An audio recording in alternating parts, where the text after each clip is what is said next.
туг дахиад одоо ингэжтэй. Дахиад нөгөө холбооны маргаан байсан учраас одоо энэний мөнгө төгрөг бүгд байж байгаа. Жижиг авах. Эрүүл мэндийн сангийн хамгаалалт байж. За дахиад дараагийн хэнийг асуудал нь болохоор тэгээ маглаа. Хаана гэж үсгээр сонсчих юм байна. Тийм үү?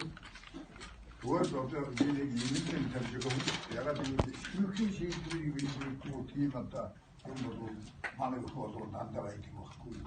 Тэгэхээр би шүүхийн шийдвэрийг улсын гишүүд устдаа мэргэд өнөөдөр биш өөр одоо 4-5 жилийн түрүү би юм гэдэг яваад байгаа. Тэр талаасаа би ярьж байгаа. Түүнээс өөрөө бол хоёрдугаар бол кэнээс авахын гэдгийг тэр барилтын тогтооч гэсэн байна. Тэр өстэй маа. Дөрөвдсөн бахаас авах гэдэг.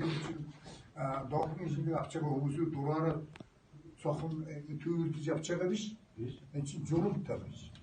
Тийм баа тэр нь журам байна. Тэгээд журамтай аваад тэгээд нөгөө одоо шүүхээ ингээ хэрэглээ шүүхийн хийдвэл буруугаас ингэ тавцаах хэрэгтэй байна.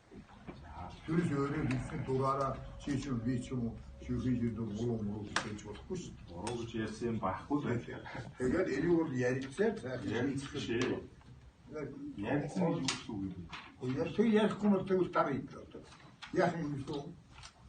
Ярихгүй бол ярилцчих хүмүүгээр мал хөдөөрөө гэдэг чинь ярьж чи. Тодорхой юм шүү дээ. Яаж хийх вэ? Тодорхой юм шүү дээ. Яаж ярих вэ? Би настай хүн байна шүү дээ. Шүүхийн шийдвэрийг тэгэхээр одоо барилдуулах уу? Шүүхийн шийдвэр 500 хэдэн бүхэн барилдахгүй бол одоо тэр 5 бүхэн гараад барилдаа.